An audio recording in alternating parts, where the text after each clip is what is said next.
It's amazed me when I read in Genesis 39. Genesis 39. I was recently thinking about it also, Genesis 39. How Joseph, when he was tempted by Potiphar's wife, notice the answer he gave to Potiphar's wife when she said to him, Genesis 39, verse 7, lie with me. He refused. And he said in the last part of verse 9, how can I do this great evil and sin against God? Imagine a 19-year-old young man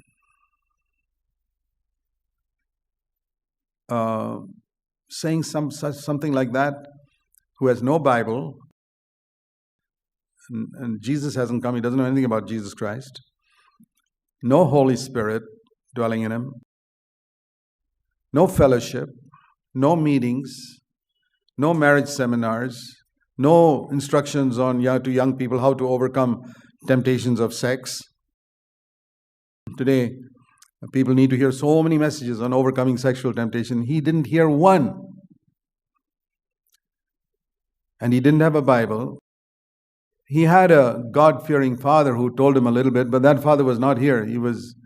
It left him, he was sold away as a slave, and his family was far away in a heathen country, far away from relatives, friends. And he's not going after a woman, it's a woman coming after him. And you can see a lot of that today also. Women who will throw themselves at you.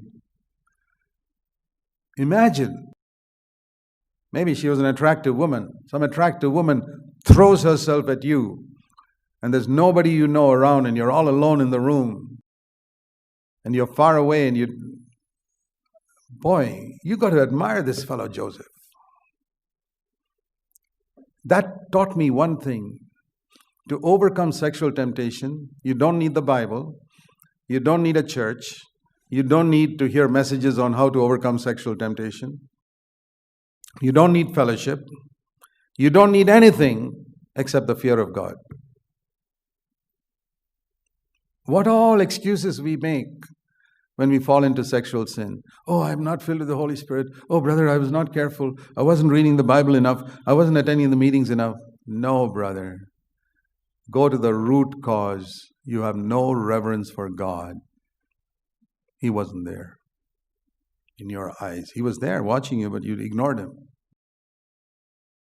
Every time we fall, even in our thoughts, in the sexual area, and I'm talking married people, you're working with women, I'll tell you this, if you're not faithful in this area, you will never have wisdom.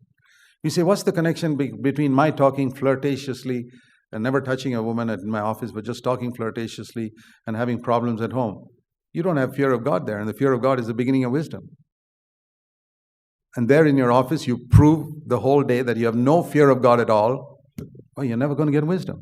You're never going to get wisdom to run your home. You're never going to get wisdom to have a happy marriage. Because it's wisdom that builds the house. So how shall we start? The fear of the Lord. Reverence for God. Like that brother Lawrence wrote a book on the practice of the presence of God. Lord, you're here. You, Lord, you see me all the time. You see me all the time. You're watching over me. You're here right now. I can't afford to sin. How can I? What a question. How can I commit this sin against God? Do you read some of these Old Testament people and find them put you to shame? Have you ever said such words in any situation in your life? Have you said these words of Joseph's? How can I commit this sin against God? Can you think of any situation where you were all alone and you could have easily sinned, maybe sexual area or any other area, and the only thing that held you back from sinning was, how can I sin against God? I will not lose my testimony, I will not lose anything, but how can I sin against God? And here, he had a lot to gain. He could have pleased his master's wife and got promotions and all types of things. He's willing to lose all that. Imagine just the fear of God. So there's one thing that Jacob taught Joseph, to fear God, and that's the thing that helped him. That's a great thing that we need to teach our children. Like it says in Psalm 34. By the way, this is a psalm written by David before he became king. It says that in the top, when he feigned madness. That means before he was 30 years old.